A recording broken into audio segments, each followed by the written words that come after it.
আমি সুনির্মল চন্দ্র বসু,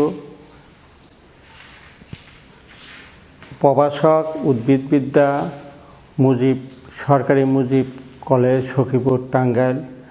আমি আজকে তোমাদের সপ্তম অধ্যায় নগ্নবীজি ও আবৃতবীজি উদ্ভিদ পড়াবো। এই অধ্যায়টা জীববিজ্ঞান প্রথম পত্রের একটি অধ্যায়। এখন আমি তোমাদের বলবো নগ্নবীজি উদ্ভিদ কি। যে সব উদ্ভিদের ফুলে গর্ভাশয় থাকে না, তাই ফল হয় না এবং বীজ নগ্ন অবস্থায় থাকে, তাদেরকে নগ্নবীজি উদ্ভিদ বলে। তাহলে নগ্নবীজি উদ্ভিদ কি? যে সব উদ্ভিদের ফুলে গর্ভাশয় নাই, এজন্য ফল হয় না এবং বীজ নগ্ন অবস্থায় থাকে, তাদেরকে নগ্নবীজি উদ্ভিদ বলে। দ্বিতীয় কোশ্চেন, নগ্নবীজি উদ্ভিদ এর ইংরেজি শব্দ হলো জিমনোস্পার্ম।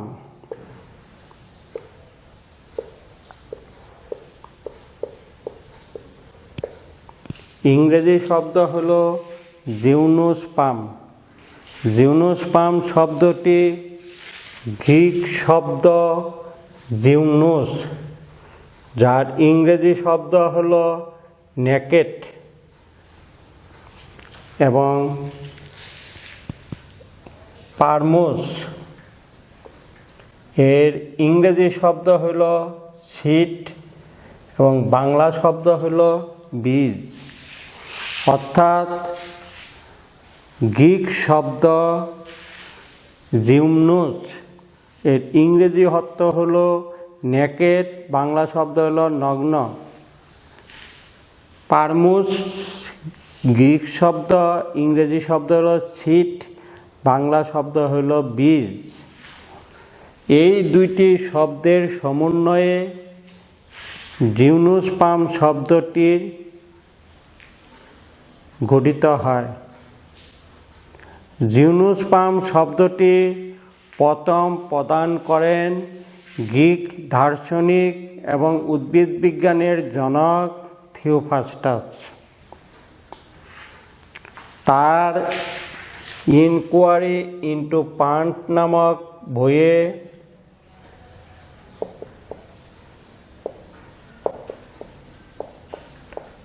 প্রথম জিমনোস্পার্ম শব্দটি ব্যবহার করেন।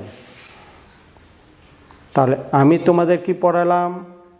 নগ্নবীজি উদ্ভিদ কি। দ্বিতীয় পয়েন্ট, নগ্নবীজি উদ্ভিদের ইংরেজি শব্দ কি। তৃতীয় পয়েন্ট, জিমনোস্পার্ম শব্দটি থিওফ্রাস্টাস কোন বইয়ে প্রথম ব্যবহার করেন এবং থিওফ্রাস্টাসকে উদ্ভিদ বিজ্ঞানের জনক বলা হয়। বাংলাদেশে প্রায় 4000 প্রজাতির আবৃতবীজি উদ্ভিদ আছে। তার মধ্যে নগ্নবীজি উদ্ভিদ পাওয়া যায় বাংলাদেশে প্রাকৃতিকভাবে 5টি।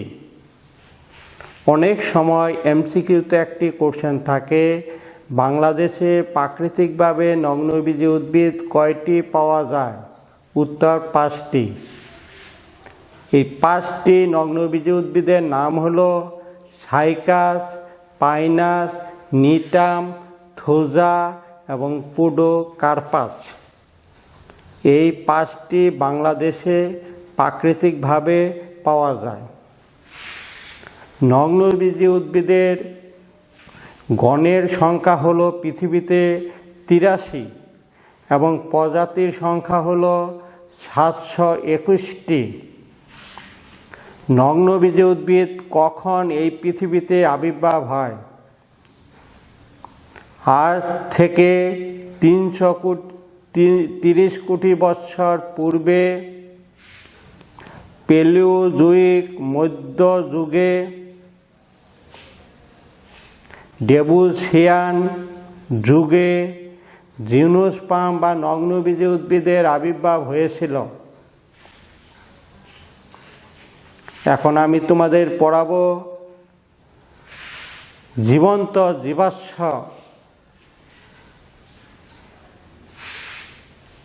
কয়েকটি উদাহরণ দাও। 1 নম্বর গিনকো বিলোবা। একটা হলো গিনকো বিলোবা। গিনকো বিলোবা এই উদ্ভিদটি তুলসী গাছের মতো। এই উদ্ভিদটি তুলসী গাছের মতো। বৌদ্ধ ধর্মাবলম্বীরা তাদের বিভিন্ন পূর্ণিমাতে এই গাছের পাতা দিয়ে আরাধনা করে। এই গাছটি এখন বৌদ্ধ ধর্মাবলম্বী যে দেশগুলো থাইল্যান্ড, মায়ানমার, চীন, জাপান, উত্তর কোরিয়া এবং দক্ষিণ কোরিয়া এই এলাকার মধ্যে সীমাবদ্ধ। আর পৃথিবীর কোথাও এই গাছটি দেখা যায় না। পৃথিবীর মধ্যে সবথেকে বৃহত্তম উদ্ভিদ হলো সেকুয়া sempervirens।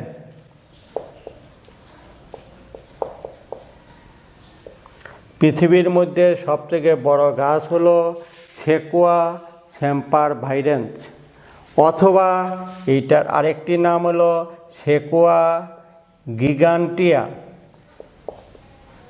তার আমার প্রশ্ন হলো পৃথিবীতে সবথেকে উচ্চতম গাছ কোনটি বা বৃহত্তম গাছ কোনটি? উত্তর সেকুয়া sempervirens / সেকুয়া গিগান্টিয়া। এই গাছটি একটি জীবন্ত জীবাশ্ম। এই গাছটি 5000 বছর পূর্বে পৃথিবীতে পর্যাপ্ত পরিমাণে ছিল।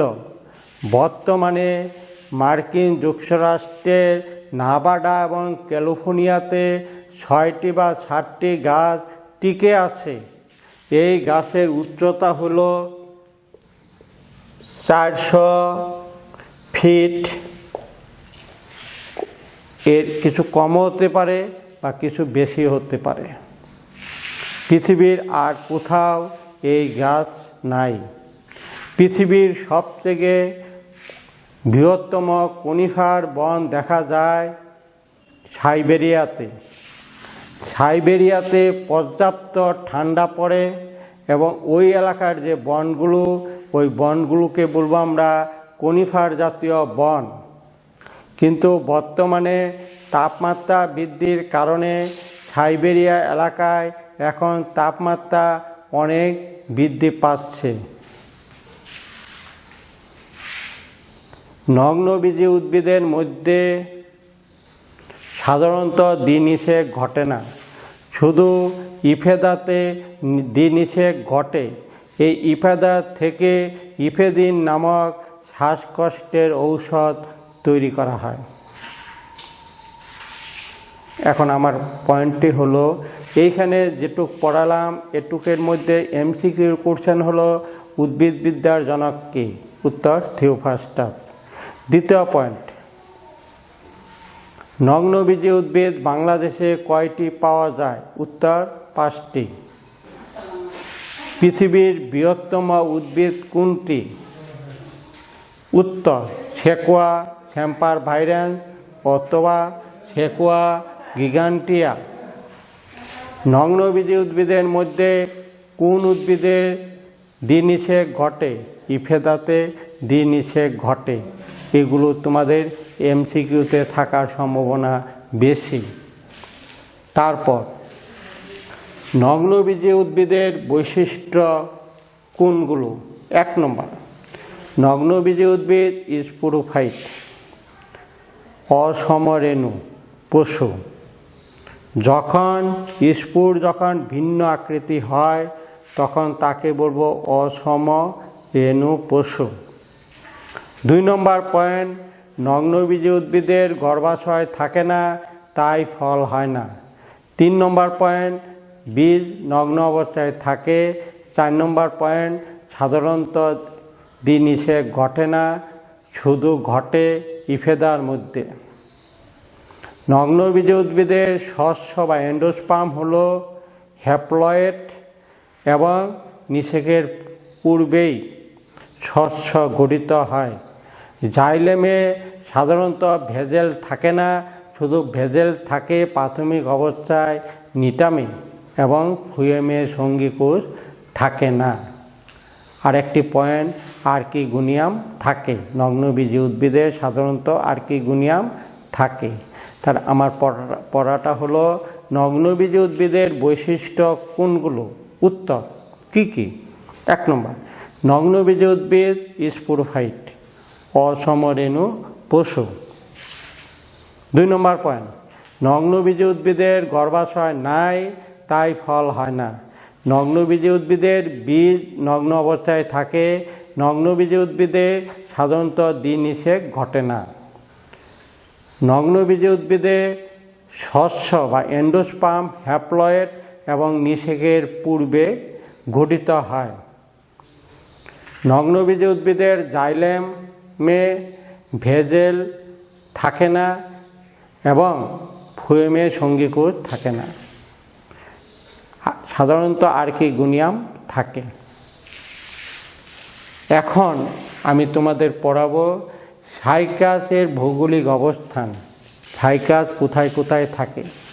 সাইকাস উষ্ণমণ্ডলীয় অঞ্চলে এবং উপ উষ্ণমণ্ডলীয় অঞ্চলে দেখা যায়। সাইকাস কোথায় দেখা যায়? উষ্ণমণ্ডলীয় অঞ্চলে এবং উপ উষ্ণমণ্ডলীয় অঞ্চলে, যেমন চীন, জাপান, ভারত। চীন, জাপান, ভারত, অস্ট্রেলিয়াতে প্রচুর পরিমাণে সাইকাস উদ্ভিদ দেখা যায়। বাংলাদেশের চিটাগাংয়ের পাহাড়ি এলাকায় সাইকাস পেকটিনেটা প্রাকৃতিক পরিবেশে জন্মে। এখন তোমাদের প্রশ্ন, সাইকাসকে পাম ফান বলা হয় কেন? অনুধাবনে কোশ্চেন থাকে। পাম উদ্ভিদ এবং সাইকাসের পাতার, পাম উদ্ভিদ এবং ফানের পাতার সাথে সাইকাসের পাতার মিল থাকার কারণে সাইকাসকে পাম ফান বলা হয়। তার আমার অনুধাবনের কোশ্চেন হলো, সাইকাসকে পাম ফান বলা হয় কেন? পাম উদ্ভিদ এবং ফান এর পাতার সাথে সাইকাসের পাতার মিল থাকার কারণে সাইকাসকে পাম ফান বলা হয়।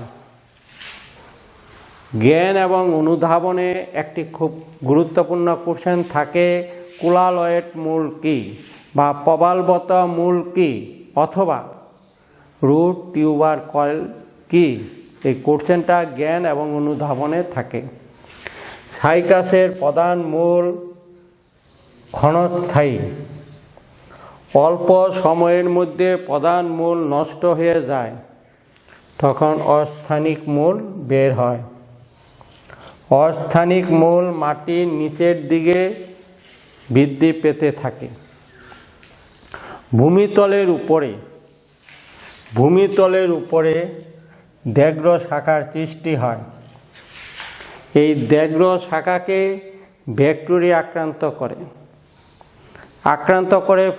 আক্রান্ত করার কারণে দ্যাগ্র শাখা ফিত হয়। ফিত হওয়ার পর এর ভিতর দিয়ে নষ্টক অ্যানাবেনা প্রবেশ করে, ফলে মূলের আকৃতি বিকৃতি হয়ে যায়। দেখতে অনেকটা সমুদ্রের প্রবাল বা কোলালের মতন দেখা যায় বলে এই মূলকে প্রবালবত মূল বা রুট টিউবারকল বা কোলালয়েড মূল বলে। তাহলে আমার ইম্পর্টেন্ট কোশ্চেনটি হলো, কোলালয়েড মূল কি? তাহলে উত্তর হলো সাইকাসের প্রধান মূল ক্ষণস্থায়ী, অল্প সময়ের মধ্যেই প্রধান মূল নষ্ট হয়ে যায়। প্রধান মূল নষ্ট হলে অস্থানিক মূল গজায়। এই অস্থানিক মূল মাটির নিচের দিকে বৃদ্ধি পায়। ভূমিতলের উপরের দিকে দ্যাঘ্র শাখার সৃষ্টি হয়। এই দ্যাঘ্র শাখার ভিতরে ব্যাকটেরিয়া প্রবেশ করে দ্যাঘ্র শাখাকে ফিত করে। তারপর এর ভিতর দিয়ে নস্টক অ্যানাবেনা নামক সাইনোব্যাকটেরিয়া প্রবেশ করে মূলকে বিকৃতি আকার ধারণ করে। তখন এই ধরনের মূল কুড়ালের মতো বা প্রবালের মতন হয় বলে এই মূলকে প্রবালবত মূল বা কোলালয়েড মূল বা রুট টিউবারকল বলে। এইখানে এই কোশ্চেনটা তোমাদের জ্ঞানে থাকতে পারে, অনুধাবনে থাকতে পারে। আর এইখানে তোমাদের একটা এমসিকিউতে থাকে কোলালয়েড মূল সৃষ্টিতে কে ভূমিকা পালন করে? উত্তর নস্টক অ্যানাবেনা এগুলো ভূমিকা পালন করে। তারপর তোমাদের আরেকটি ইম্পর্টেন্ট কোশ্চেন হলো সাইকাসকে জীবন্ত জীবাশ্ম বলা হয় কেন? এখন আমি তোমাদের পড়াবো জীবন্ত জীবাশ্ম কি, মানে লিভিং ফসিল কি। অতীতে অনেক উদ্ভিদ ছিল, তার নির্দেশন বর্তমানে অল্প কিছু পাওয়া যায়। এই ধরনের উদ্ভিদকে জীবন্ত জীবাশ্ম বলা হয়। অতীতে অনেক ছিল, বর্তমানে তার নির্দেশন অল্প অল্প দু একটা অল্প সংখ্যক পাওয়া যায়। একে বলা হয় জীবন্ত জীবাশ্ম বা লিভিং ফসিল। যেমন আমি এর আগে তোমাদের বললাম গিনকো বিলোবা একটি জীবন্ত জীবাশ্ম, সেকুয়া সেম্পার ভাইরেন্স একটি জীবন্ত জীবাশ্ম, তেমনি সাইকাস একটি জীবন্ত জীবাশ্ম। এখন কোশ্চেনটি হলো সাইকাসকে জীবন্ত জীবাশ্ম বলা হয় কেন? উত্তর সাইকাস সাইকাডেলিস বর্গের একটি উদ্ভিদ। এই উদ্ভিদগুলো প্রাথমিক মেসোজোয়িক যুগে অনেক ছিল, বর্তমানে এগুলো প্রায় বিলুপ্ত হয়ে গেছে। তার একটা পয়েন্টটা কি? পয়েন্ট হলো সাইকাস সাইকাডেলিস বর্গের একটি উদ্ভিদ। এই বর্গের উদ্ভিদগুলো প্রাথমিক মেসোজোয়িক যুগে পর্যাপ্ত পরিমাণে ছিল, এখন এগুলো প্রায় বিলুপ্ত হয়ে গেছে। 2 নম্বর পয়েন্ট, সাইকাস সহ সাইকাডেলিস বর্গের 9টি গণের 100টি প্রজাতির পৃথিবীর বিভিন্ন দেশে পাওয়া যায়। 2 নম্বর পয়েন্ট কি? সাইকাস সহ সাইকাডেলিস বর্গের 9টি গণের উদ্ভিদ এবং 100টি প্রজাতি পৃথিবীর বিভিন্ন দেশে পাওয়া যায়। 3 নম্বর পয়েন্ট, আদিকালের বিলুপ্ত সাইকাড এর বৈশিষ্ট্যের সাথে এদের বৈশিষ্ট্যের মিল আছে। এই সকল কারণে আরেকটি পয়েন্ট আছে, সাইকাসকে নগ্নবীজি উদ্ভিদের সাথে রাখা হয়েছে, কারণ সাইকাসের সাথে নগ্নবীজি উদ্ভিদের মিল আছে। আরও বেশি মিল আছে সাইকাডেলিস এবং বেনিটিটালিস বর্গের উদ্ভিদের সাথে। তাহলে আমার পয়েন্টটা হলো সাইকাস সাইকাডেলিস বর্গের উদ্ভিদ, এই বর্গের উদ্ভিদ প্রাথমিক মেসোজোয়িক যুগে পর্যাপ্ত পরিমাণে ছিল, এখন এগুলো প্রায় বিলুপ্ত হয়ে যাচ্ছে। 2 নম্বর পয়েন্ট, সাইকাস সহ সাইকাডেলিস বর্গের 9টি গণের 100টি প্রজাতির পৃথিবীর বিভিন্ন দেশে পাওয়া যায়। 3 নম্বর পয়েন্ট হলো সেই আদিকালের জীবাশ্ম সাইকাড এর সাথে এদের মিল আছে। 4 নম্বর পয়েন্ট, সাইকাসকে নগ্নবীজি উদ্ভিদের সাথে রাখা হয়েছে। সাইকাসকে নগ্নবীজি উদ্ভিদের সাথে রাখা হয়েছে। সাইকাসকে নগ্নবীজী উদ্ভিদের সাথে রাখা হয়েছে। সাইকাসকে নগ্নবীজী উদ্ভিদের সাথে রাখা হয়েছে। আরও বেশি মিল আছে দুইটি বর্গের উদ্ভিদের, একটি হলো সাইকাডেলিস বর্গের উদ্ভিদ আর একটি হলো বেনিটিটালিস বর্গের উদ্ভিদ। এই কারণে সাইকাসকে জীবন্ত জীবাশ্ম বলা হয়। তাহলে আজকে আমি তোমাদের কয়েকটি এমসিকিউ পড়ালাম। একটি হলো উদ্ভিদ বিজ্ঞানের জনক। 2 নম্বর এমসিকিউ হলো কয়টি নগ্নবীজী উদ্ভিদ বাংলাদেশে প্রাকৃতিকভাবে জন্মে। 3 নম্বর এমসিকিউ হলো জীবন্ত জীবাশ্ম কোনগুলো, যেমন গিনকো বিলোবা, সেকোয়া সেম্পারভাইরান, সাইকাস।